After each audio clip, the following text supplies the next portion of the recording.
There was a time, not long ago, when the modern world believed it had escaped history. It believed that borders had become lines on maps rather than lines of fire. It believed that commerce had softened ambition, that trade had tamed empire, that technology had made old hatreds obsolete, and that money, flowing across oceans and cables and markets, would bind nations so tightly together that war itself would become irrational. The world was told that the age of conquest had passed. It was told that tanks belonged to black and white film reels, that trenches belonged to museums, that great power rivalry belonged to old men and old books. We were told that the future would be managed by summits, stabilized by central banks, enlightened by smartphones, and measured by quarterly earnings. And for a while, many believed it. The airports were full. The stock markets rose. The cities glittered. The screens grew brighter. Goods crossed continents in silence. Gas flowed through pipelines. Ships crossed narrow seas. Satellites watched the Earth with cold precision. The ordinary citizen, standing in a supermarket aisle or scrolling through a glowing device, could be forgiven for believing that civilization had become automatic. But civilization is never automatic. It is built, defended, financed, repaired, and sometimes rescued from the very edge of ruin. It rests not only on laws, contracts, banks, and elections, but on courage, deterrence, industry, memory, and the willingness of free peoples to understand danger before danger becomes master. The first illusion of our age was that peace could survive without strength. The second was that wealth could survive without order. The third was that technology could replace wisdom. And now, one by one, these illusions are being stripped away. The world has entered a storm. Not a storm of one battlefield, one election, one market crash, one oil shock, or one diplomatic quarrel, but a wider storm in which war, money, politics, energy, technology, and public will have fused into a single contest for the shape of the century. In this new age, a missile does not fall only on a city. It strikes an insurance market, an energy forecast, a defense budget, a currency, a shipping route, a parliament, and the nerves of millions who live far from the front. A drone is not merely a weapon. It's a message to investors, to generals, to voters, to central bankers, to every capital watching from behind polished desks. A sanction is not merely a punishment. It is an economic siege engine. An interest rate is not merely a number. It is a weapon against inflation, a burden upon households, and sometimes the hidden cost of distant wars. The modern battlefield is no longer bounded by wire and mud. It runs through power grids, semiconductor factories, undersea cables, social media feeds, sovereign debt markets, oil terminals, satellite networks, and the silent machinery of public opinion. This is the world we inhabit now, and Ukraine was the place where the curtain was torn. When Russia launched its full invasion of Ukraine in 2022, many tried to describe it as a regional war. A tragic war, perhaps, but still a regional one. A war between two neighbours. A war born of local grievances, old maps, and contested histories. That interpretation was convenient. It allowed distant capitals to imagine distance. It allowed investors to imagine containment. It allowed ordinary people in Europe, America, and beyond to imagine that the fire could be watched from the far side of the river. But the war in Ukraine was never merely about Ukraine. It was about whether borders in Europe could once again be changed by force. It was about whether an empire, wounded by memory and driven by grievance, could redraw the map while the rest of the world debated the cost of resistance. It was about whether treaties, alliances, and international law still meant anything when confronted by artillery, drones, and the hard arithmetic of military production. It was about whether the democratic world had grown so comfortable, so indebted, so distracted, and so politically exhausted that it could no longer sustain a long struggle. For Russia, the war became a test of endurance. For Ukraine, it became a test of national survival. For Europe, it became a test of memory. For America, it became a test of leadership. For NATO, it became a test of credibility. And for the global economy, it became a warning that war had returned not as a relic, but as a living force capable of bending markets, budgets, and societies. The tanks that crossed the Ukrainian border carried with them more than soldiers. They carried the end of an era. They ended the dream that Europe could build prosperity while outsourcing much of its security, importing much of its energy, and assuming that economic dependence would tame political aggression. They ended the dream that authoritarian ambition would be moderated by access to Western markets. They ended the dream that globalization, by itself, could act as a moral force. For decades, Europe believed that trade could become a kind of diplomacy. Build the pipeline, sign the contract, deepen the dependency, and eventually the rival becomes a partner.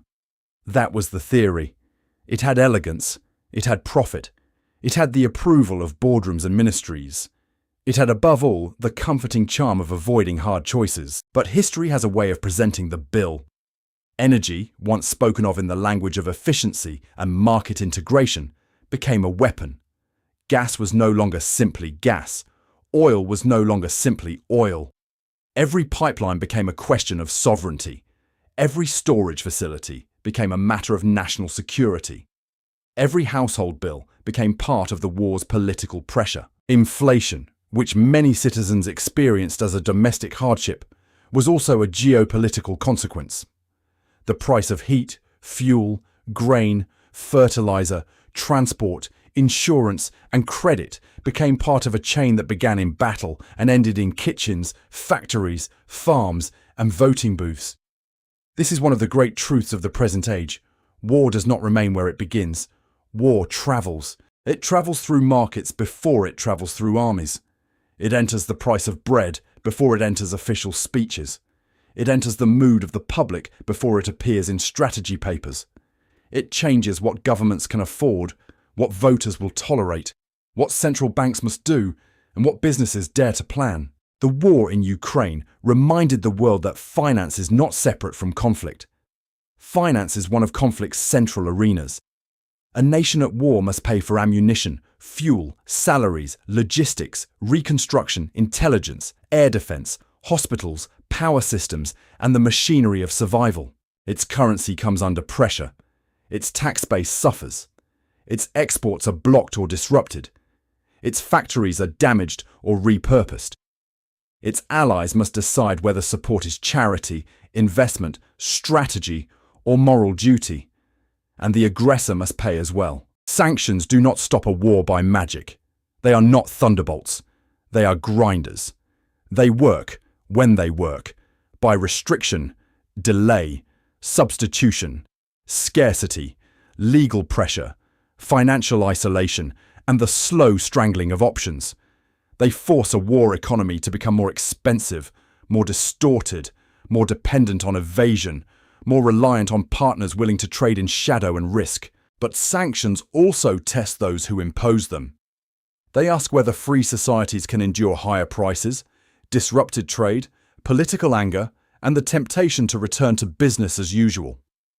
They ask whether democratic publics understand that economic discomfort may be the cheaper price compared with strategic defeat. Here lies one of the central dramas of our time. Authoritarian powers often believe that democracies are impatient. They believe free publics tire quickly. They believe elections shorten memory. They believe comfort weakens resolve. They believe that if the cost is stretched over enough months, if the news becomes repetitive enough, if the battlefield becomes distant enough, then the citizens of prosperous nations will eventually say, enough. Enough money, enough weapons, enough speeches, enough crisis. This is the bet of endurance. It is not always the strongest army that wins such a contest.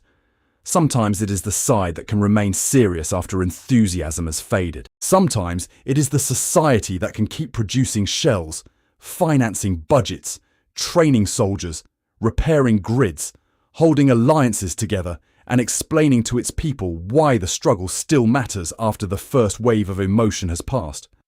The modern world is very good at outrage. It is less good at endurance. Outrage burns quickly. Endurance is an institution of the soul. Ukraine forced the West to ask whether it still possessed that institution. In the early phase of the war, the moral clarity was powerful. The images were stark. The speeches were urgent. Flags appeared across capitals. Aid moved. Sanctions followed. NATO found new energy. Europe spoke of awakening. America, for a time, acted as the arsenal and coordinator of resistance. But wars do not remain in their opening chapter. They become longer, harder, more complicated, more expensive.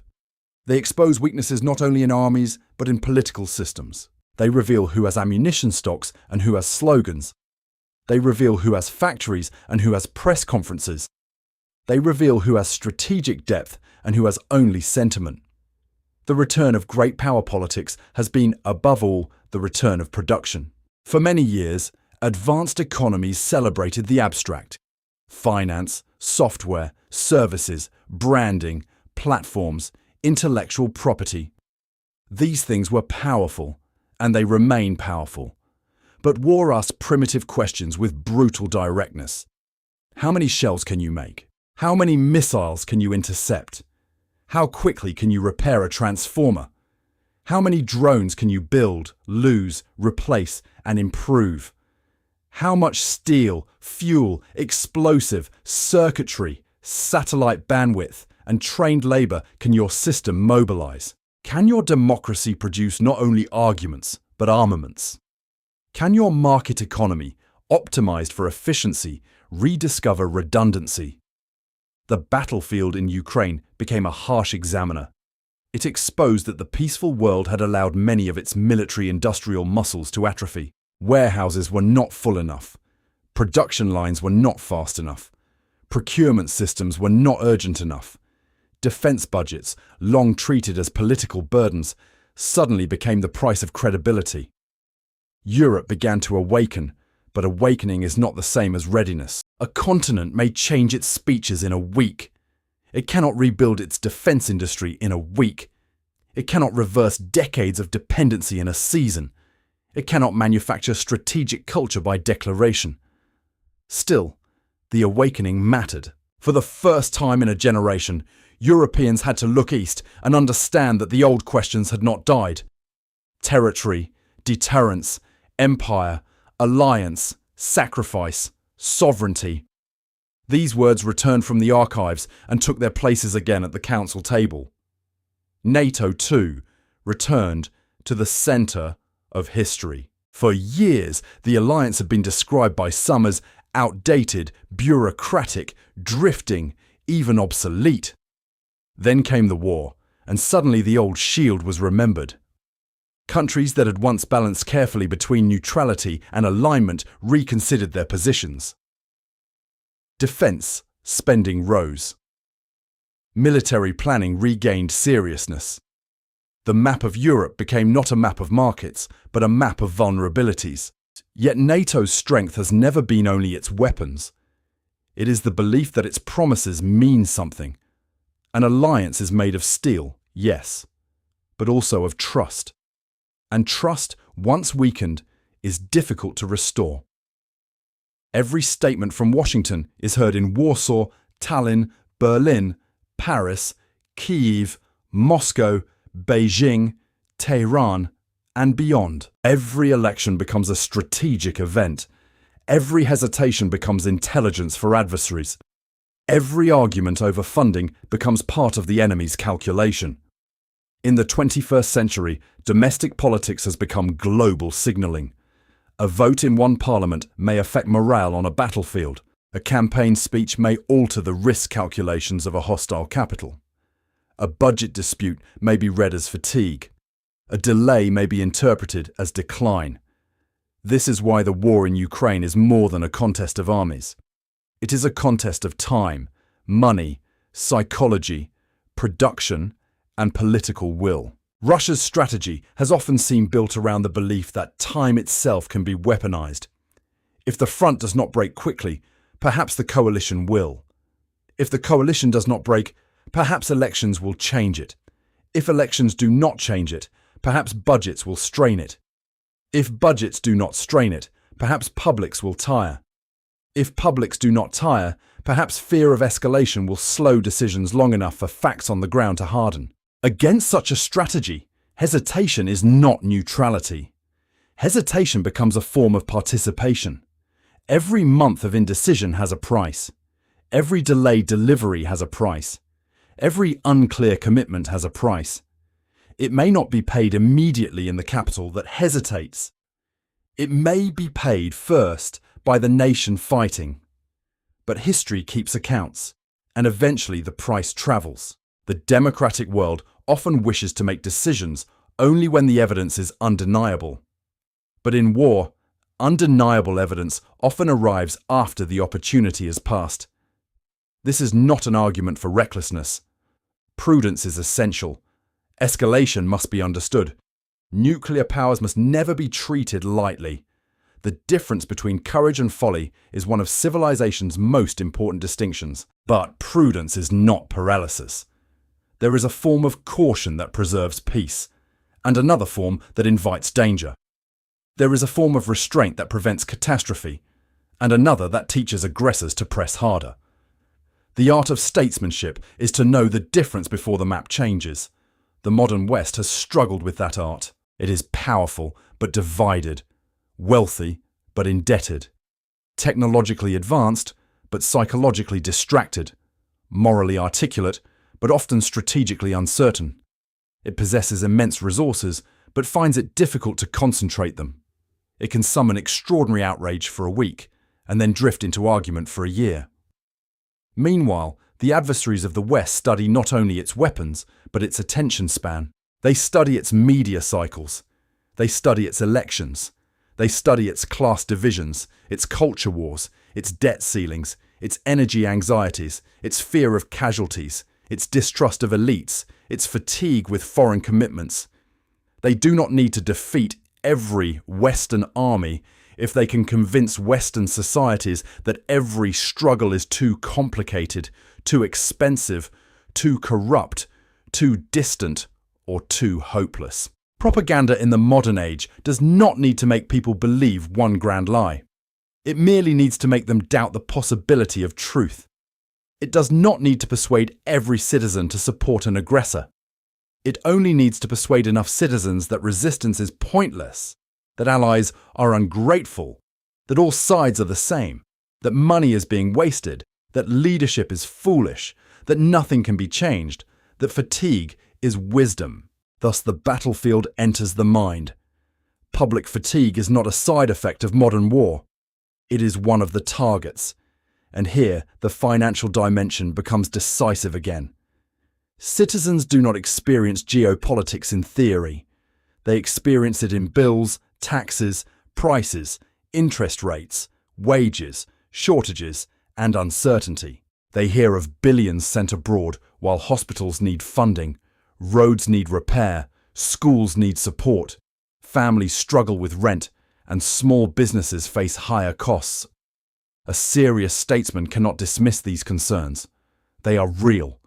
Ordinary people are not chess pieces. They are the reason civilization matters. But neither can a serious society pretend that refusing to pay the cost of deterrence will make danger disappear. The world does not become cheaper when democracies ignore threats. It often becomes more expensive. The cost of preparation is usually lower than the cost of rescue. The cost of deterrence is usually lower than the cost of defeat. The cost of helping an ally resist aggression may be lower than the cost of confronting a larger war later. This is the grim arithmetic that prosperous societies prefer not to hear. For many years, the West imagined economics as the realm of growth, innovation, and consumer choice. War belongs somewhere else. But now every Treasury Minister must think like a strategist, and every strategist must understand finance. Debt matters. Inflation matters. Energy matters. Industrial capacity matters. Currency credibility matters. Supply chains matter. The ability to borrow at reasonable rates matters. The ability to maintain public consent matters. A country may possess the finest ideals in the world, but if it cannot finance them, produce for them, defend them, and persuade its citizens to endure for them, then those ideals become ornaments. The war in Ukraine has shown that money is not separate from morality. Money is the means by which morality becomes policy. A promise without funding is a performance. A strategy without production is a sermon. A declaration without endurance is a monument to vanity. This is why the struggle has shaken the entire global order. Not because Ukraine is the only crisis in the world. It is not. The Middle East burns with its own dangers. The Indo-Pacific carries its own tensions. The United States wrestles with its own internal convulsions. Europe faces the double burden of defending itself and reinventing its economic model. China watches, calculates, builds, and waits. Iran tests the boundaries of deterrence. Markets rise and fall upon rumors of conflict, central bank decisions, oil flows, and political shocks. Technology giants command platforms larger than many states. Artificial intelligence emerges not merely as a tool, but as a new field of power. But Ukraine was the moment when the 21st century stopped pretending to be post-historical. It revealed the pattern. War, money, and power are no longer separate stories. They are one story. Consider the chain. Russia attacks Ukraine. Europe rethinks energy. Gas prices move. Inflation rises. Central banks tighten. Borrowers suffer. Governments subsidize. Debt grows. Defense budgets expand. Arms manufacturers become strategic assets. Elections turn on cost of living anger. Populists gain opportunities. Alliances feel pressure. Adversaries observe. Markets adjust. Households complain. Propaganda amplifies. The war continues. This is not chaos. It is interdependence under stress. The old globalized world was built for efficiency. The new world demands resilience. Efficiency asks, what is cheapest? Resilience asks, what survives? Efficiency reduces inventory. Resilience keeps reserves. Efficiency trusts stable routes. Resilience prepares alternatives. Efficiency assumes peace. Resilience remembers history. The transition from efficiency to resilience is expensive. It means higher defense spending, duplicated supply chains, energy diversification, strategic stockpiles, industrial policy, cybersecurity, infrastructure protection, and a renewed seriousness about borders, manufacturing, and national cohesion. For 30 years, many nations enjoyed the peace dividend. Now comes the security bill. And the bill arrives at a cruel time. Public debts are high.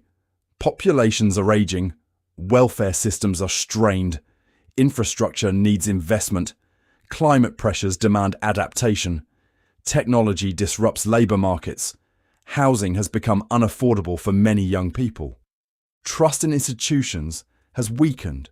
Political anger is abundant. Into this atmosphere comes the demand for rearmament, energy security, industrial renewal, and strategic patience. It is not difficult to see why publics resist. It is not difficult to see why leaders hesitate. But history does not wait for ideal fiscal conditions. Danger does not schedule itself politely around budget cycles. The statesmen of the old world understood that peace was not maintained by good intentions alone. They knew that weakness could tempt aggression, that delay could magnify danger, and that the failure to confront reality early could lead to far greater suffering later. Yet, the lesson must be adapted, not merely repeated.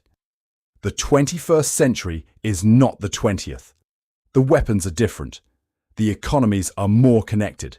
The publics are more saturated with information and more vulnerable to manipulation. The private sector holds powers once reserved for states. A satellite company can affect a battlefield. A social media platform can shape political reality. A chip supply chain can determine military capability. A central bank can influence the political survival of governments. A billionaire's decision can echo through markets and ministries. Power has dispersed, but danger has concentrated. This is the paradox of the age. Never have individuals had so much access to information, and yet never has confusion been easier to manufacture. Never have markets been so fast, and yet never have they been so vulnerable to political shock. Never have alliances had so many instruments, and yet never has unity been so difficult to maintain.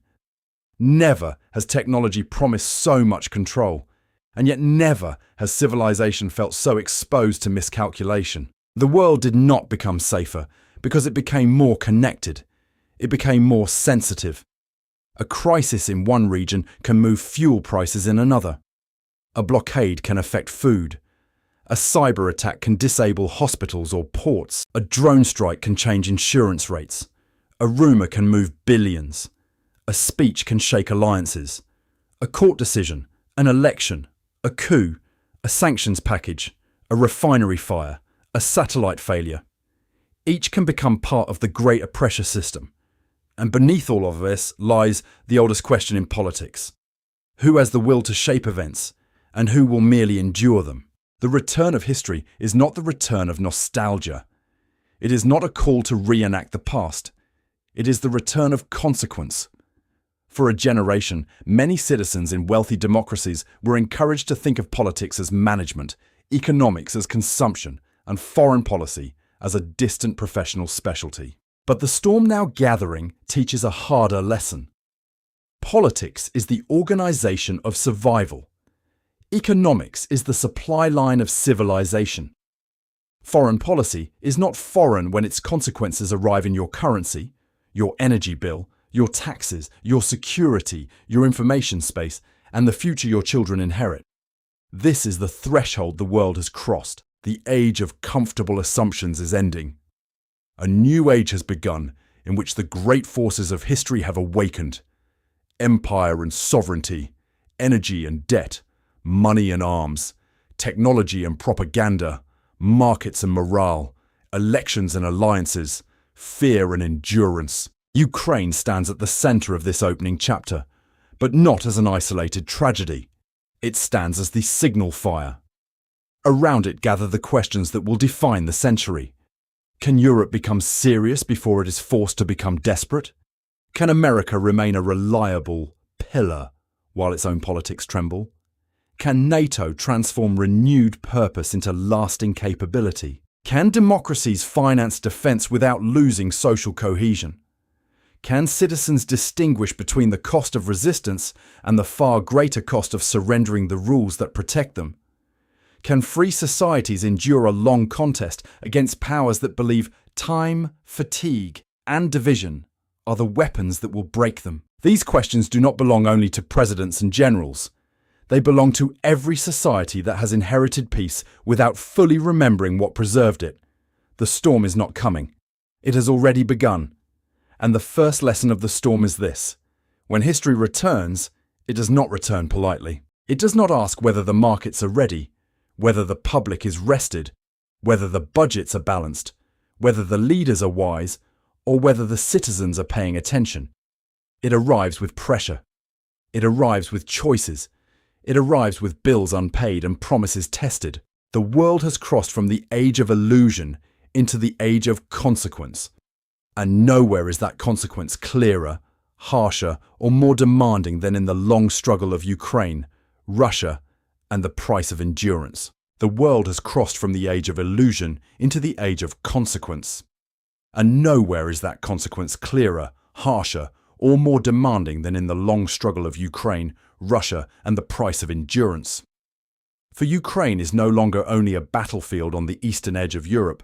It has become a furnace in which the promises of the modern democratic world are being tested. It is a place where territory is measured not merely in kilometers, but in will. Where villages and cities become symbols of whether a nation can survive the designs of a larger empire. Where courage must be supplied not once in the first bright hour of sympathy, but again and again through winters, shortages, elections, arguments, delays and doubt. Every war begins with movement.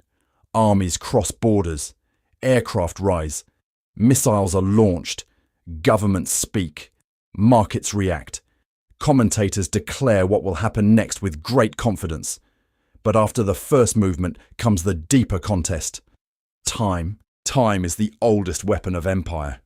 Time wears down the impatient. Time exposes the shallow. Time separates performance from policy, outrage from resolve, slogans from strategy. A nation may stand bravely for 1 week, 1 month, 1 season. But history reserves its sternest judgment for those who can stand when the banners have faded, when the cameras have moved on, when the cost has become repetitive, when the public begins to ask not whether the cause is just, but whether the burden is tolerable. Ukraine has become precisely such a test. It is the test of whether a smaller nation, attacked by a larger neighbour, can resist long enough for the world to remember what is at stake. It is the test of whether Europe, so long accustomed to peace, can recover the instincts of defence without losing the values of peace. It is the test of whether America, powerful yet internally divided, can still distinguish between the cost of leadership and the danger of retreat. It is the test of whether NATO is a living alliance or merely a historical monument polished for ceremony. And it is the test of whether Russia's rulers are right in their most dangerous assumption, that free societies are rich, emotional, distracted, and ultimately tired. This is the calculation at the heart of the war. Russia does not need every Western capital to surrender. It does not need every alliance to collapse at once. It does not need every citizen to support Moscow. It needs only enough hesitation, enough fatigue, enough political division, enough budgetary delay, enough suspicion, enough cynicism, and enough fear to slow the machinery of support until time itself becomes an accomplice. The strategy is not mysterious. It is old. Press forward where possible. Dig in where necessary. Destroy what cannot be occupied. Wait for elections. Wait for prices to rise. Wait for arguments inside parliaments. Wait for television audiences to lose interest. Wait for citizens to tire of maps they do not understand and names they cannot pronounce. Wait for the word peace to be used not as a plan for justice, but as a mask for exhaustion. This is the long game. And against a long game, emotion is not enough. The opening courage of Ukraine astonished the world. It shattered expectations. It denied the aggressor the quick victory that so many had feared. It reminded Europe that a nation is not merely a legal category, but a living community capable of choosing resistance over submission. It produced images that entered history immediately. Leaders staying when they were expected to flee, civilians organizing, soldiers improvising, cities enduring, flags raised not as decorations, but as declarations of existence. Yet heroism, however luminous, does not refill ammunition depots. It does not repair power grids by itself. It does not pay salaries, replace equipment, intercept missiles, train brigades, rebuild bridges, clear ruined fields, or sustain an economy under assault. Heroism buys time. Industry must use it. Finance must support it. Politics must justify it. Alliances must protect it. This is why Ukraine is the most modern of wars and the most ancient of wars at once. Its soldiers use drones, satellites, encrypted systems, electronic warfare, open source intelligence, and software with a sophistication that would have seemed like science fiction to commanders of earlier centuries. Yet beneath these instruments lies the oldest truth of battle. A people must have enough material strength to continue fighting. The drone may be new. The arithmetic is not. How many can be built? How many can be lost? How many can be replaced tomorrow? How quickly can one side adapt to the other's adaptation? How long can production keep pace with destruction? How long can a treasury keep paying? How long can allies keep supplying? How long can citizens keep believing? War strips politics of ornament. It asks hard questions in plain language. Can you endure? Ukraine has answered with sacrifice. The question now is whether its partners will answer with seriousness. For Europe, this war has been not merely a crisis, but an accusation. It has accused the continent of forgetting the nature of power. It has accused governments of believing that prosperity could float above strategy. It has accused elites of mistaking interdependence for security. It has accused societies of enjoying the shelter of an American-led order while underinvesting in their own defense, their own energy independence, and their own industrial resilience. This accusation is painful because it contains truth. For decades, much of Europe lived under a magnificent umbrella. The United States provided the central military weight of the alliance. Global trade expanded. Energy came through pipelines. Defense was important, but rarely urgent. Budgets were shaped by welfare promises, infrastructure, climate plans, debt management, and domestic politics. Military industry survived, but was not treated as the beating heart of national survival. Then the old world returned. Suddenly, the continent discovered that tanks still mattered, artillery still mattered, air defense still mattered, railways still mattered, ammunition stockpiles still mattered, energy storage still mattered, and factories still mattered. It discovered that peace had not abolished geography. The Baltic states understood the danger quickly because they had never fully forgotten it. Poland understood it with the severity of a nation whose history has often been written by the ambitions of stronger neighbours. Finland and Sweden reconsidered old assumptions because neutrality and distance no longer carried the same comfort. Germany, France, Britain and others began speaking in a new vocabulary of rearmament, resilience, deterrence and strategic autonomy. But speeches are faster than factories. A government may announce a new era in one afternoon. A defence industry cannot be rebuilt by applause. Skilled workers must be trained. Supply chains must be secured. Contracts must be signed. Production lines must be expanded. Regulations must be adjusted.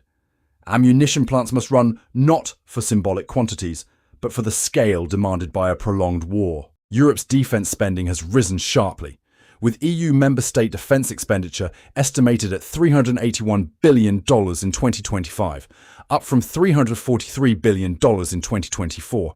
And NATO has adopted a long-term commitment for allies to invest 5% of GDP annually on core defence and defence-related spending by 2035. This is not merely accounting. It is the re-entry of hard power into European politics. For years, defence budgets were often discussed as burdens. Now they are discussed as insurance. But insurance purchased after the fire has begun is always more expensive than insurance purchased before the flames. Europe is learning this under pressure, and pressure reveals character. Some nations move quickly, others move cautiously.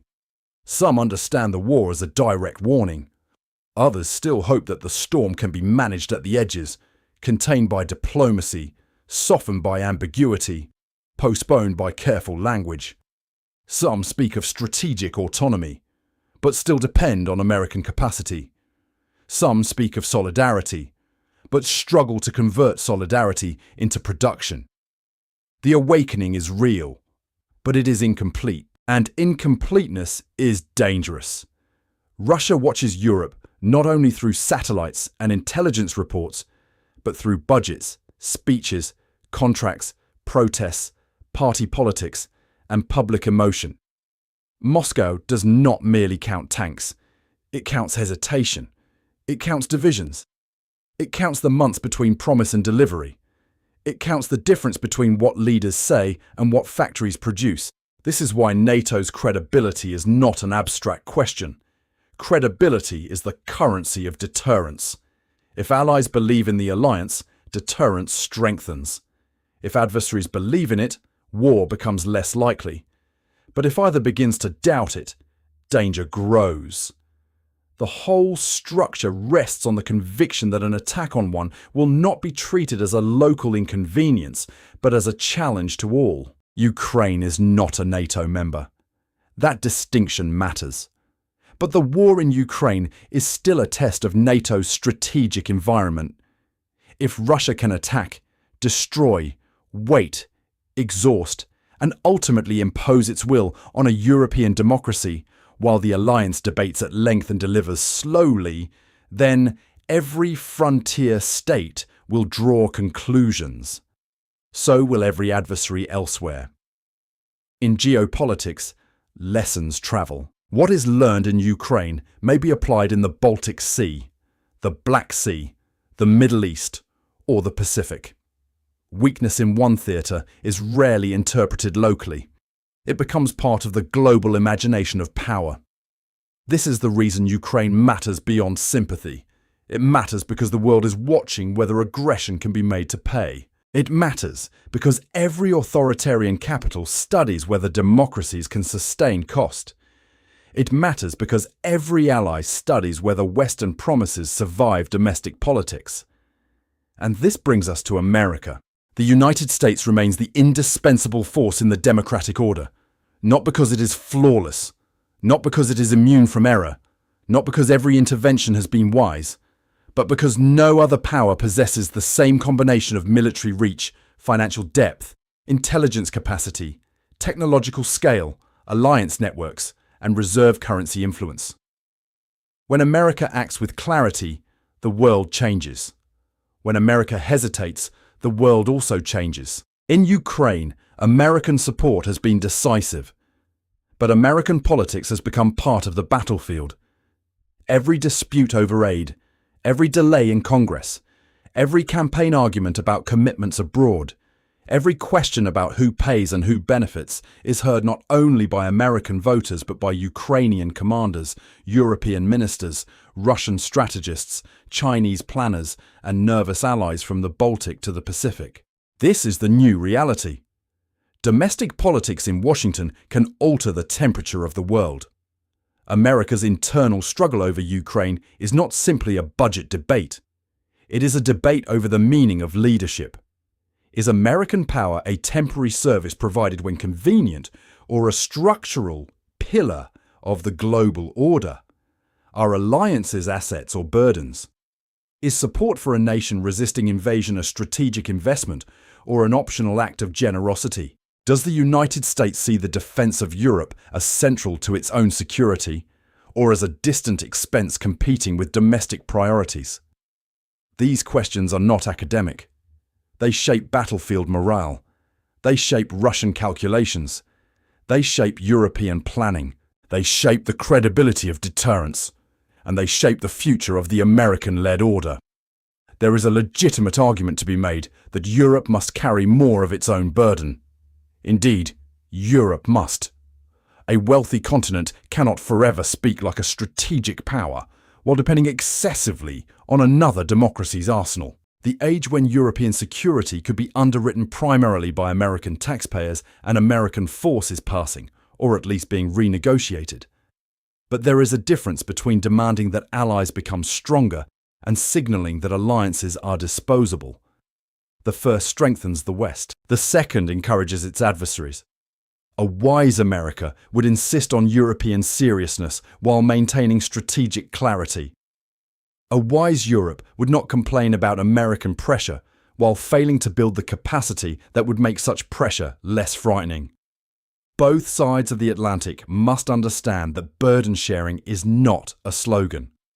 It is the practical foundation of alliance survival. Ukraine has exposed the need for a new transatlantic contract. Europe must spend, produce, and prepare as if the American guarantee may not always arrive with the speed or certainty of the past. America must recognize that abandoning European security would not liberate it from world affairs, but invite greater disorder at a higher price. For power vacuums do not remain empty. For power vacuums do not remain empty. They are filled by those with fewer doubts. Russia's ambition is not theatrical. It is strategic. It seeks depth, influence, fear, leverage, and recognition as a power whose demands must be accommodated. Its war in Ukraine is not only about land. Land matters greatly, but the deeper objective is political. To deny Ukraine the full freedom of its national choice, to weaken Western credibility, to prove that Russia can absorb pain longer than democracies can sustain resistance, and to re-establish the principle that smaller neighbours live under the shadow of larger powers. This is why any settlement that merely freezes conquest without altering the aggressor's calculation may become not peace, but preparation. Peace is not the silence of guns alone. Peace is the creation of conditions under which the next attack becomes less likely. If a ceasefire leaves Ukraine vulnerable, Russia rearmed, Europe divided, and the West relieved rather than resolved, then the war may pause, but the danger will remain. The map may grow quiet while the factories run, the propaganda continues, the intelligence services prepare, and the next chapter forms beneath the surface. This is the harsh truth of endurance. Sometimes the desire to end a war can produce the conditions for its return. No humane person should speak lightly of prolonging war. The suffering is real. The destruction is real. The grief is real. The longing for peace is not weakness. It is civilization speaking through the exhausted heart. But peace built on illusion is a debt transferred to the future. The central question is not whether the war should end. Of course it should. The question is how it ends and what lesson power takes from its ending. If Russia concludes that invasion brings reward after sufficient brutality and patience, then the world becomes more dangerous. If Ukraine is left insecure, then Europe remains unstable. If Western publics persuade themselves that fatigue is strategy, then the next crisis will begin with the memory of this one. Endurance, therefore, is not the enemy of peace. Endurance may be the condition of a peace that lasts. But endurance must be organized. It cannot rely on sentiment. It requires institutions, budgets, production, diplomacy, and political explanation. Governments must be honest with their citizens. They must say that support for Ukraine is costly, but that the collapse of deterrence would be costlier. They must say that defense spending competes with other needs, but that without security, every other promise is fragile. They must say that corruption must be confronted, waste must be controlled, oversight must be serious, and aid must be strategic. But they must not allow imperfections to become excuses for abandonment. A democracy that cannot explain sacrifice will eventually fail to sustain it. And modern democracies struggle to explain sacrifice because they have grown accustomed to selling comfort. For years, politics in many wealthy nations was built around the promise of more consumption, more convenience, more rights, more services, more growth, more technological ease. Very few leaders wish to speak of duties, limits, danger, discipline, and cost. Such words sounded old, severe, unfashionable. But the world has become severe again.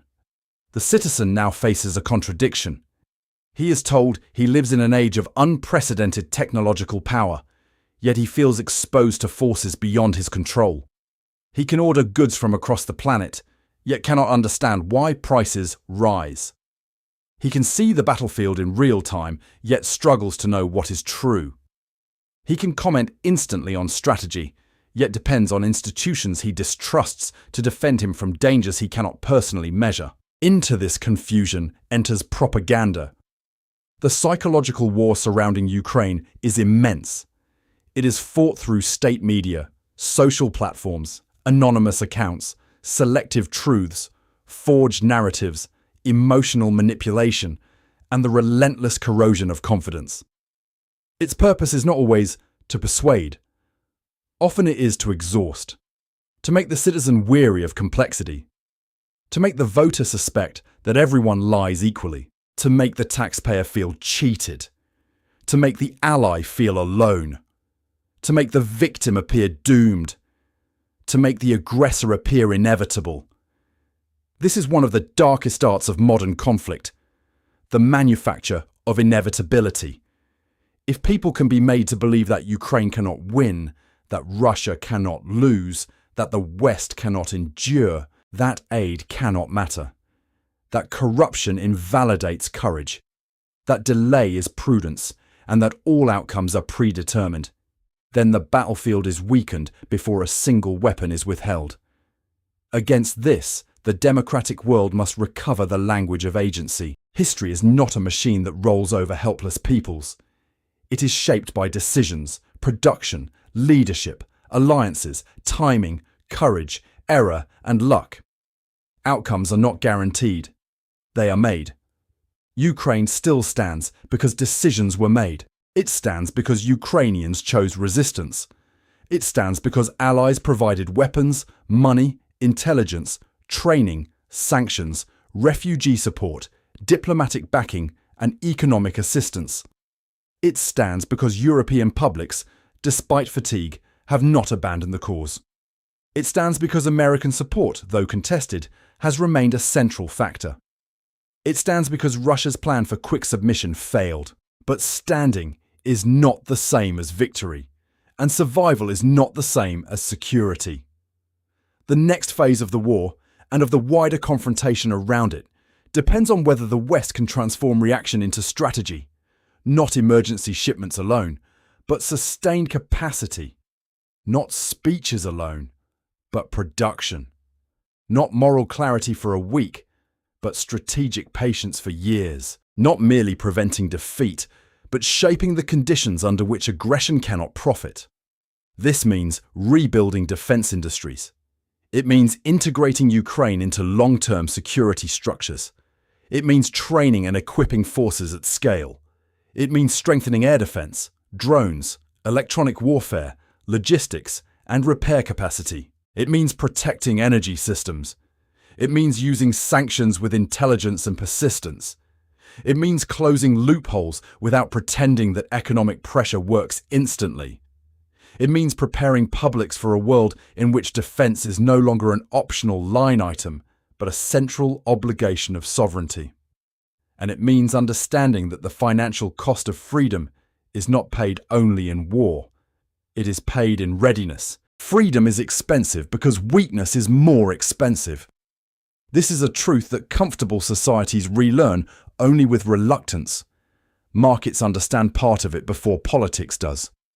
Defense firms rise when governments rediscover threat. Energy prices move when pipelines become strategic weapons. Bond markets react when deficits expand. Currencies adjust when confidence shifts. Insurance costs climb when shipping routes grow dangerous. Investors, who often prefer to speak in the calm language of risk models, suddenly discover that geopolitics is not a category in a spreadsheet, but a force that can overturn the spreadsheet itself. Ukraine has altered the investment map of Europe. It has pushed defense, energy security, infrastructure resilience, cybersecurity, and industrial policy back into the center of capital allocation. It has reminded governments that a nation cannot outsource every critical capacity and still call itself sovereign. It has reminded companies that supply chains optimized only for price may collapse under pressure. It has reminded households that a war far away can still reach the monthly bill. This is why the war's financial dimension cannot be treated as secondary. The struggle is fought with money as surely as with machines. Ukraine needs budget support because a state at war must continue to function. Teachers must be paid. Hospitals must operate. Pensions must be maintained. Roads and railways must move supplies. Damaged infrastructure must be repaired. A country cannot fight effectively if its civil administration collapses behind the front. This is where the moral imagination of distant societies often fails. They ask, why pay for another country's budget? The answer is because war is not only the firing line. A nation is an organism. If its fiscal heart stops, its military limbs weaken. If its economy collapses, its resistance becomes harder. If its people lose confidence that the state can endure, the enemy gains ground without moving. Support, therefore, is not charity alone. It is strategy. But strategy must be accountable. The more costly the support, the more necessary the oversight. Democracies must not ask citizens for trust while refusing transparency. Aid must be monitored. Corruption must be fought. Procurement must be improved. Waste must be punished. The seriousness of the cause demands seriousness in administration, yet oversight must not become sabotage by another name. There is a kind of political theatre that uses the language of accountability while seeking only delay. There is a kind of skepticism that asks questions not to improve policy, but to kill it.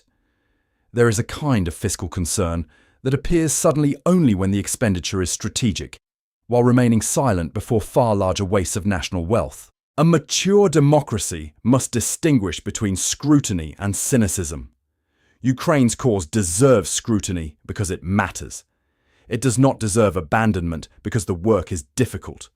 And what of Russia's endurance? It must be examined without illusion.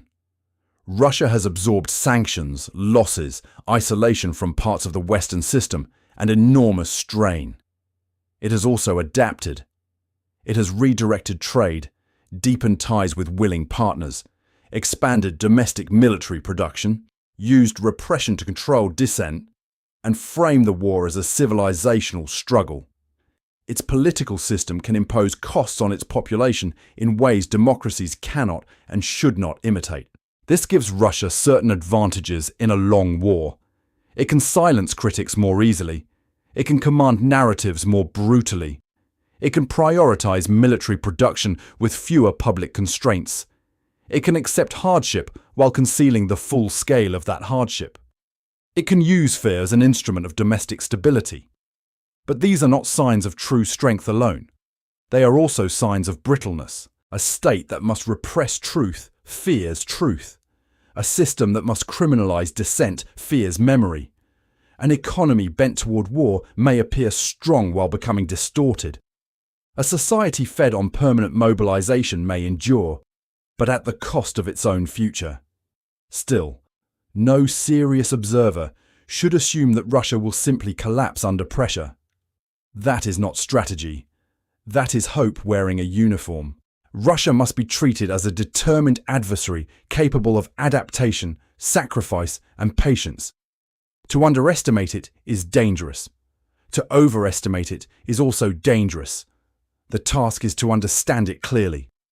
Russia can continue to cause immense harm, but it is not omnipotent. The West can continue to support Ukraine, but it is not automatically resolute. Ukraine can continue to resist, but it cannot be asked to substitute courage for missing capacity forever. This is the triangle of endurance. And inside that triangle lies the future of Europe. If the West grows tired, the consequences will not stop at Ukraine's borders. The first consequence would be moral. A democratic nation that fought for survival would learn that admiration is not the same as commitment. The second would be strategic. Russia would conclude that time had vindicated its method. The third would be global. Other powers would learn that the Western system can be waited out. Allies would begin to hedge. Adversaries would become bolder. Neutral states would calculate differently. The language of rules would sound thinner. The price of deterrence would rise. This is what fatigue risks. But if Russia believes time is on its side and discovers that it is wrong, the lesson would be different. If Europe rearms seriously, if America maintains strategic clarity, if Ukraine receives sustained support, if sanctions continue to complicate Russia's war economy, if defense production expands, if publics are told the truth and persuaded of the stakes, then the long game changes. Time no longer belongs automatically to the aggressor. Patience becomes a democratic weapon. Industry becomes a shield. Alliance becomes more than ceremony. The war then becomes not only a tragedy, but a turning point. History often turns not when danger appears, but when societies finally decide what danger means. Ukraine has forced that decision upon the West. The decision is not simple. It is not cheap. It is not clean. It does not come wrapped in perfect information or easy victory. It demands that free societies live with uncertainty while acting with purpose. It demands that leaders speak with gravity rather than marketing. It demands that citizens resist the narcotic of indifference. For indifference is the ally of every aggressor. The fate of Ukraine will not be decided only by one battle, one summit, one election, or one shipment. It will be decided by the cumulative weight of decisions made over time, by the weapons delivered before they are too late, by the factories built before warehouses are empty, by the alliances strengthened before they are tested directly, by the citizens persuaded before fatigue becomes surrender. The future does not always arrive with one decisive moment. Sometimes it is built or lost through delays. And delay has been one of the great weaknesses of the democratic response. Not total inaction, but slow action. Not abandonment, but hesitation. Not refusal, but the long corridor between recognizing necessity and fulfilling it. In war, the calendar is a battlefield. A weapon promised in January and delivered in December is not the same weapon. A decision made after an offensive is not the same decision made before it. A factory opened after shortages have shaped the front is not the same factory opened in preparation. Time changes the value of every act. This is what statesmen must understand. The cost of delayed decisions is paid by those with the least margin. Ukraine has had to live inside that margin. It has had to fight while waiting. Wait for ammunition. Wait for air defense. Wait for financing. Wait for political votes in distant capitals. Wait for training programs. Wait for industrial expansion. Wait for allies to overcome their fear of what the enemy might do in response. But war does not wait.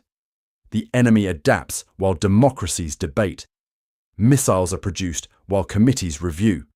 Propaganda spreads while leaders refine language. Fortifications are built while aid packages are negotiated. The front does not pause for legislative procedure. This does not mean democracies should abandon deliberation. Deliberation is one of their strengths. It protects them from madness, corruption, and reckless command. But deliberation must not become an excuse for strategic sleep. A democracy at war, even indirectly, must learn urgency without hysteria. That is one of the hardest disciplines in politics. Ukraine has become the school of that discipline. It teaches that courage must be supplied. It teaches that freedom has logistics. It teaches that deterrence has a budget. It teaches that alliances are judged by delivery, not declarations. It teaches that industry is destiny when the guns begin. It teaches that propaganda seeks not only to deceive, but to exhaust. It teaches that the enemy may not need to defeat your army if he can defeat your patience. And above all, it teaches that weakness is not peace. Weakness may wear the language of peace. It may speak softly. It may claim wisdom. It may accuse resolve of being dangerous and endurance of being wasteful.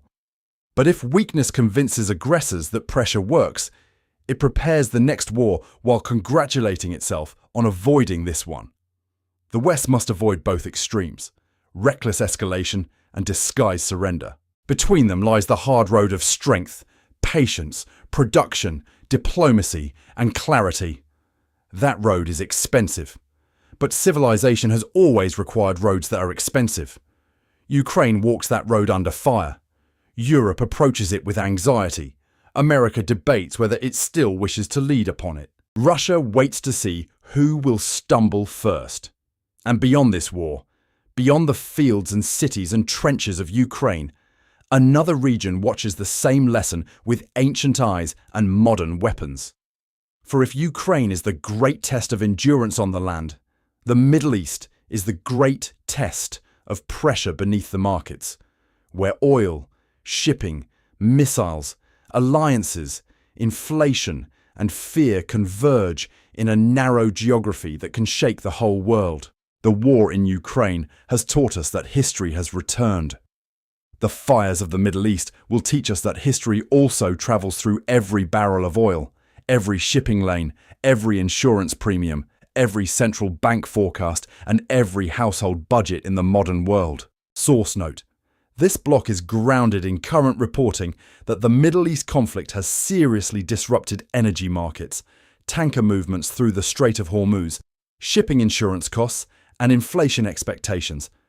The IEA reported a major oil supply disruption in spring 2026, while Reuters has described sharp market reactions and rising war risk premiums in maritime insurance. If Ukraine is the great test of endurance on the land, the Middle East is the great test of pressure beneath the markets.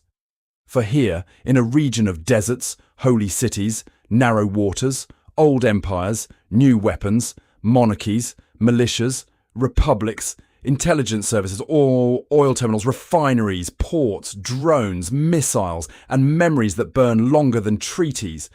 The modern world is reminded of a truth it prefers to forget. The global economy does not rest on abstractions alone.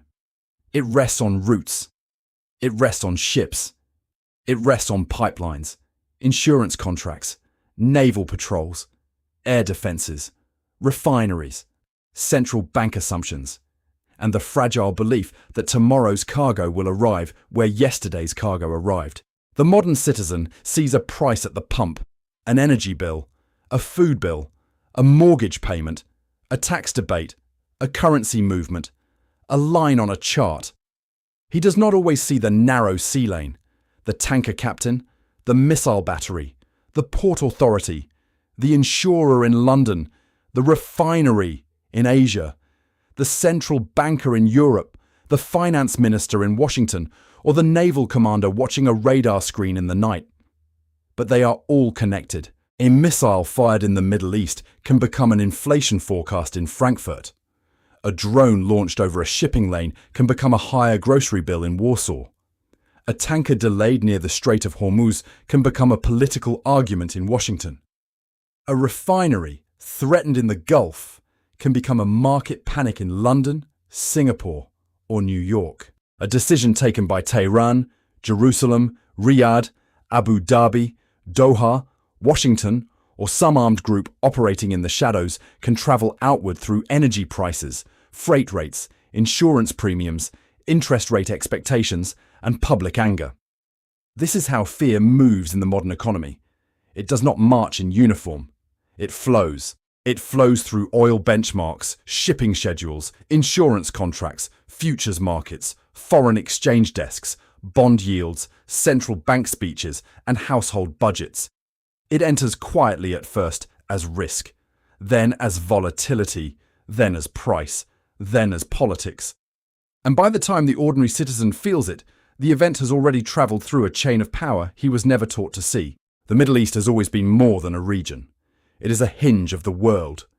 It is where energy, religion, empire, trade, memory, and military force have met for generations. It is where maps drawn by outsiders encountered identities older than the states that contain them. It is where oil transformed desert kingdoms into financial powers and made distant industrial nations dependent upon stability in places they barely understood. It is where global powers came to protect supply, influence governments, deter enemies, sell weapons, secure routes, and prevent rivals from controlling the arteries of the world economy. And at the center of this system stands Iran, not merely as a headline, not merely as a slogan, not merely as a country to be simplified by supporters or enemies, but as a strategic actor with history, ambition, vulnerability, ideology, patience, and a deep understanding of pressure. To misunderstand Iran is dangerous. To underestimate Iran is dangerous. To imagine that Iran acts without calculation is dangerous. And to imagine that every calculation can be controlled once the missiles begin to fly is perhaps most dangerous of all. Iran does not possess the same conventional military reach as the United States. It does not have the same financial power as the great Western economies. It does not command the same global alliance structure. But power is not measured only in aircraft carriers, stock exchanges, and formal treaties. Power can also be measured in geography, disruption, proxies, endurance, ideological networks, missile ranges, cyber capacity, internal discipline, and the ability to threaten what the global economy cannot easily replace. Iran sits near one of the most important maritime choke points on Earth. It understands that in the modern world, a narrow passage can have the strategic weight of an empire. The Strait of Hormuz is not simply water. It is a corridor through which a significant share of the world's oil and liquefied natural gas moves. It is a symbol of the great dependency that still lies beneath the clean language of transition, innovation, and digital civilization. The world may speak of artificial intelligence, electric vehicles, cloud computing, green energy, and the future beyond fossil fuels. But when the strait trembles, markets still tremble. When tankers are threatened, inflation expectations still move. When oil supply is disrupted, governments still panic. The IEA's April 2026 oil report described a severe supply disruption linked to attacks on Middle Eastern energy infrastructure and tanker restrictions around Hormuz, showing how quickly geopolitical violence can become an energy market shock. This is the great humiliation of the modern age. It believes itself weightless, yet it remains deeply physical. The cloud needs electricity. Electricity needs fuel, grids, minerals, turbines, reactors, batteries, cables, substations, and physical security. Markets need ships. Ships need routes. Routes need protection. Protection needs power. And power requires choices. When conflict rises in the Middle East, financial markets often begin by pretending that the disturbance can be contained. The first instinct of markets is frequently denial disguised as sophistication. Traders ask whether the event is priced in. Analysts speak of limited escalation. Investors look for historical comparisons, probability bands, resistance levels, supply buffers, and central bank language. They search for calm because calm is profitable. But political risk has a habit of being ignored until it is suddenly everywhere. The market believes it is measuring the event. Often, the event is measuring the market. A single attack on a ship may not change the world, but a pattern of attacks can change insurance. A change in insurance can change shipping behavior. A change in shipping behavior can change delivery times. Delivery times can change inventories. Inventories can change prices. Prices can change inflation. Inflation can change interest rates. Interest rates can change elections. Elections can change alliances. Alliances can change the next war. This is why small military events can create enormous financial reactions. Not because every explosion is equal, but because some explosions strike a system already filled with hidden tension. The modern economy is vast, but it is not invulnerable. It has speed, but not always resilience. It has data, but not always wisdom. It has liquidity, but not always security. It has models, but models do not bleed, panic, miscalculate, or command militias. There is a dangerous arrogance in believing that financial markets can always look through war. Sometimes they can. Often they do. Markets are capable of absorbing astonishing shocks. They can recover from events that seem, in the moment, to be catastrophic. But there are moments when war does not remain a headline. There are moments when it enters the cost structure of civilization. Energy is one of those moments. Oil is not merely a commodity. It is the blood pressure of the industrial world. It moves goods, powers armies, shapes currencies, funds states, influences inflation, and transfers wealth across borders. Even in an age of transition, even as renewables grow and electric vehicles expand, oil remains central to transport, petrochemicals, aviation, shipping, agriculture, and military operations. When oil rises sharply, the effect is not limited to investors. It touches the worker commuting to a job. It touches the farmer paying for fuel and fertilizer. It touches the airline pricing routes. It touches the government subsidizing energy. It touches the central bank deciding whether inflation is temporary or dangerous. It touches the household already strained by rent, food, and debt. Thus, the path from missile to mortgage is shorter than it appears. A missile can raise the price of oil. Oil can raise transport costs. Transport costs can feed inflation. Inflation can keep interest rates higher. Higher interest rates can strain households, businesses, and governments. Strained households become angry voters. Angry voters reshape politics. Politics reshape alliances. Alliances reshape deterrence. So the battlefield enters democracy not only through television screens, but through monthly payments. This is the hidden empire of energy. It governs moods as surely as it powers machines. And in the Middle East, energy does not move through an empty world. It moves through contested history. Iran, Israel, The Gulf states, the United States, and other regional powers exist within a web of deterrence that is intricate, tense, and dangerous. Each watches the other, each interprets signals, each tests boundaries, each fears weakness, each fears escalation. Each must decide when to absorb, when to respond, when to strike, when to threaten, when to deny, when to use proxies, when to speak through diplomacy, and when to act in silence. Deterrence is a language spoken with weapons, but it is a language prone to mistranslation. A strike intended as limited may be read as preparation for something larger. A warning intended as symbolic may force the other side to answer. A militia may act with more freedom than its sponsor desires. A commander on the ground may make a decision that leaders must then defend. A drone may hit what it was not meant to hit. A missile may kill who it was not meant to kill. A ship may be attacked. A port damaged. A refinery threatened. A convoy misidentified. And suddenly the carefully managed ladder of escalation becomes slippery with blood and pride. The danger of miscalculation is not that leaders always seek full war. The danger is that leaders may seek limited pressure and receive unlimited consequence. History is filled with wars that began not because every side wanted catastrophe, but because every side believed it could control the next step. The Middle East is a geography where next steps can become very expensive. Consider the actors. Israel, surrounded by hostility and memory, operates with a doctrine shaped by survival, intelligence superiority, rapid response, and the refusal to allow threats to mature beyond control. It sees certain dangers not as theoretical, but existential. It cannot afford, in its own strategic culture, to assume that hostile capabilities will remain merely political symbols.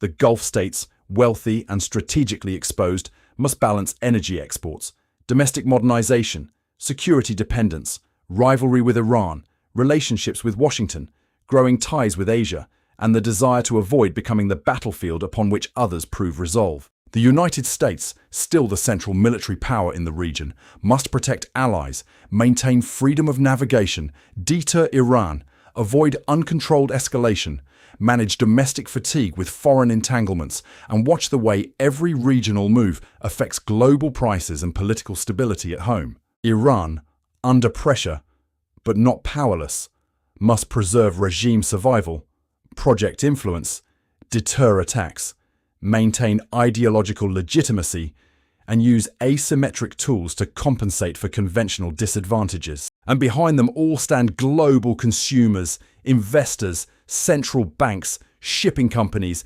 insurers, and governments whose own futures depend upon a fragile assumption that the region will remain dangerous, but not too dangerous. That phrase, not too dangerous, is the silent prayer of the modern economy. Markets can tolerate tension. They can tolerate risk.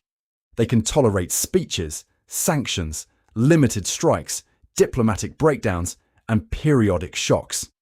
What they cannot easily tolerate is the loss of confidence that routes will remain open and energy will remain available. A great deal of modern prosperity rests not on certainty, but on the habit of assuming that catastrophe will be avoided at the last moment. That habit can become dangerous. It teaches investors to underprice political risk. It teaches politicians to delay hard decisions. It teaches citizens that systems repair themselves. It teaches societies that someone, somewhere, will always prevent the worst. But what if the worst does not announce itself as the worst?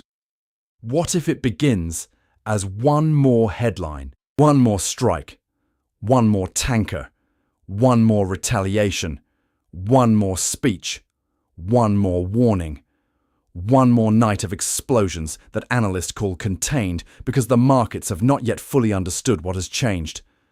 The Middle East is the region where containment is always both necessary and uncertain. This is why oil markets become so sensitive to events there.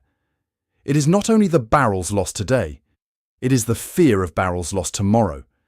It is the fear of insurance disappearing, ships rerouting, ports becoming unsafe, navies being drawn in, refineries being hit, and governments being forced into decisions they had hoped to avoid.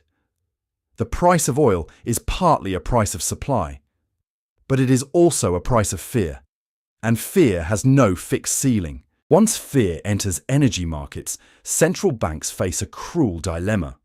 If oil shocks raise inflation, they may need to keep policy tighter than households and businesses desire. But if higher energy prices slow growth at the same time, tightening becomes painful. The economy begins to face the old ghost that policymakers dread: weaker growth with persistent inflation. Reuters described rising stagflation concerns in spring 2026 as Middle East conflict, and Hormuz disruptions pushed markets to reassess the economic costs of war. Stagflation is not merely an economic term. It is a political poison. Inflation makes people angry because it feels like theft without a thief. Slow growth makes them anxious because the future narrows. Together, they corrode trust. Citizens begin to blame governments, foreigners, corporations, central banks, migrants, wars, elites, and one another. They may not understand the exact chain from shipping route to supermarket price, but they understand that life has become more expensive and less secure. In that anger, demagogues find opportunity. In that confusion, foreign propaganda finds fertile ground. In that fatigue, strategic commitments weaken. Thus, the Middle East can destabilize not only markets, but democracies. This is what makes the region so powerful in the architecture of global order. It does not need to conquer distant nations to shake them. It can transmit pressure through energy, shipping, inflation, fear, and political fracture. The same is true of maritime routes more broadly. The Red Sea, the Suez Canal, the Strait of Hormuz, the Eastern Mediterranean, the Gulf, the Arabian Sea. These are not merely geographical features. They are corridors of dependence. When they are safe, the world barely notices them. When they are threatened, the world suddenly remembers that globalization has a skeleton made of ships. Shipping is one of the quiet miracles of modern civilization. It is so efficient, so vast, so routine, that the public rarely thinks about it. Goods arrive, shelves are stocked, factories receive components, energy moves, grain moves, cars, electronics, chemicals, machinery, medicines, clothing, and food travel across oceans in a system of astonishing coordination. But shipping depends on confidence. Confidence that routes are open. Confidence that crews are safe. Confidence that insurance is available. Confidence that navies can deter attacks. Confidence that political shocks will not turn commerce into a target. When that confidence weakens, costs rise. War risk premiums rise. Ships reroute. Voyages lengthen. Fuel use increases. Delivery schedules slip. The price of physical risk becomes embedded in the price of ordinary goods. Reuters reported that maritime war risk premiums surged sharply during the Iran conflict, with tanker insurance costs rising from pre-conflict levels around 0.25% to rates near 3% in some cases, implying millions of dollars in additional premiums for high-value vessels. There are few clearer examples of how violence becomes inflation. A family buying groceries does not see the insurance premium on a tanker. A small business waiting for inventory does not see the underwriter. A government explaining higher prices does not always mention the maritime risk desk, but the cost has travelled nonetheless. The modern economy is filled with such invisible transmissions. A delay becomes a surcharge. A surcharge becomes a price increase. A price increase becomes inflation. Inflation becomes policy pressure. Policy pressure becomes political anger. Political anger becomes electoral volatility. Electoral volatility becomes strategic uncertainty. And strategic uncertainty encourages further risk. This is the circle the world must break. But breaking it requires seriousness. And seriousness is not fashionable in an age that confuses attention with understanding. The Middle East punishes shallow analysis. It punishes those who see only one actor, one grievance, one headline, one moral frame, one historical memory, one election cycle, one market reaction. It is a region of layers. Every action is interpreted through old wars, old betrayals, old promises, old fears, and new technologies. The past is never merely past there. It is ammunition. And yet, one must not surrender to fatalism. The fact that a region is complex does not mean every outcome is inevitable. States can deter. Diplomats can contain. Alliances can stabilize. Economic pressure can influence behavior. Military readiness can prevent miscalculation. Energy diversification can reduce vulnerability. Strategic reserves can cushion shocks. Wise leadership can sometimes prevent the ladder from being climbed too far. But wisdom must begin with truth. And the truth is that the modern world has allowed fragile assumptions to accumulate. It assumes energy will be available. It assumes sea lanes will remain open. It assumes adversaries will stop before catastrophe. It assumes markets will adapt. It assumes central banks can manage every shock. It assumes publics will endure price increases without political consequence. It assumes deterrence will hold because it held yesterday. It assumes that complexity itself will prevent great war because the cost would be irrational. This last assumption is particularly dangerous. Before many great disasters, intelligent people explained why disaster would be irrational. They were often correct in theory. But history is not governed only by rational cost-benefit tables. It is also governed by pride, ideology, fear, misperception, domestic survival, revenge, ambition, honor, humiliation, and the belief that one more step can be controlled. The modern economy may be rational. Human beings are not always so. This is why the Middle East must be understood not only as an energy system, but as a theatre of human decision under pressure. A leader facing internal weakness may seek external strength. A commander fearing loss of deterrence may escalate. A state that feels cornered may take risks. An ally that doubts protection may act alone. A militia seeking relevance may provoke beyond instructions. A market seeking profit may ignore danger until danger reprices everything. A public seeking relief may demand peace without asking what kind of peace can survive. And through it all, oil moves, ships move, money moves, fear moves. This is the fire beneath the markets. It burns below the surface of daily life, beneath the confident language of analysts, beneath the polished statements of governments, beneath the screens where prices flicker in green and red. It is the fire of geopolitics reminding finance that the world is not a spreadsheet. It is the fire of geography reminding technology that the digital age still depends on physical roots. It is the fire of history reminding civilization that old conflicts do not vanish because new devices appear. From Ukraine to the Middle East, the pattern is now unmistakable. War is not isolated. War is financial. War is industrial. War is psychological. War is informational. War is political. War is inflationary. War is logistical. War is a test not only of armies, but of systems. Ukraine tests whether democracies can endure on behalf of a principle. The Middle East tests whether the world economy can survive the disruption of its arteries. Together, they reveal that the age of comfort has ended and the age of consequence has begun, and so we arrive at the central lesson. The world is not held together by optimism. It is held together by power, disciplined by judgment, by markets restrained by memory, by alliances backed by capability, by technology guided by wisdom, by citizens who understand that freedom, prosperity, and peace are not natural conditions of life, but achievements that must be defended against decay, aggression, illusion, and fatigue. There is no need for panic. Panic is the enemy of strategy.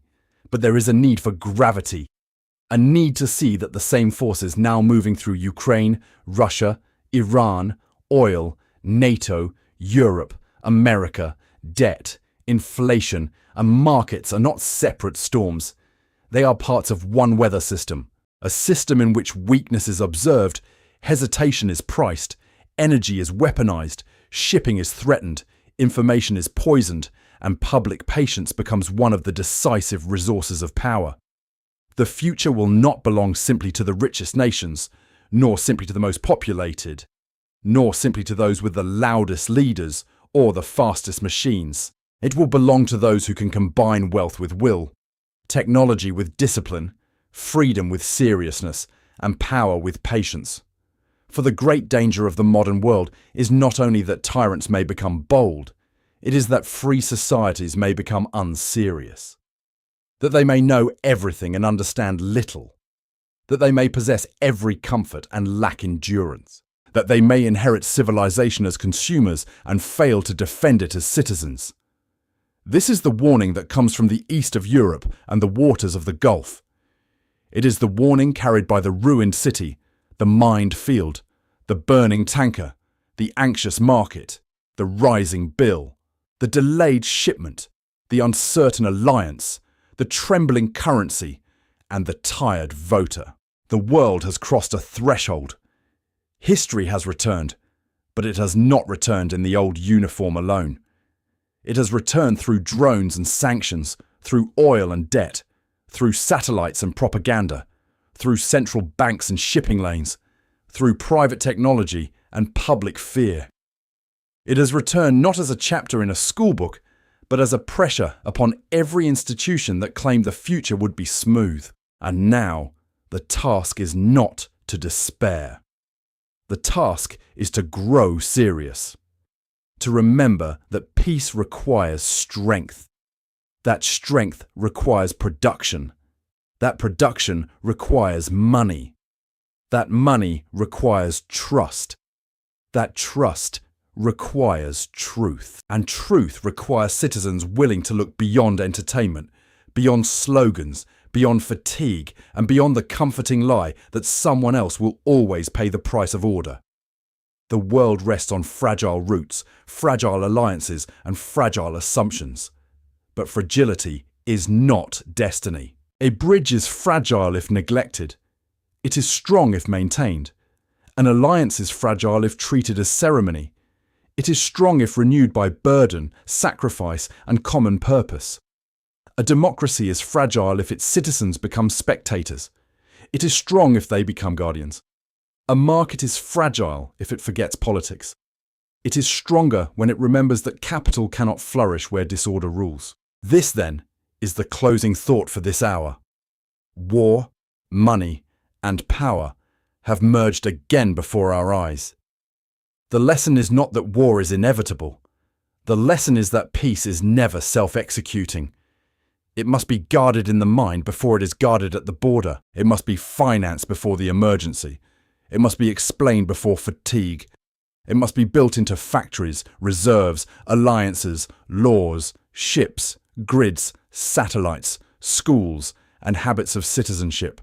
And if the free world still has the courage to learn in time, not after the next catastrophe, not after the next border falls, not after the next sea lane closes, not after the next inflation shock breaks another government, but now, then the storm may yet be endured.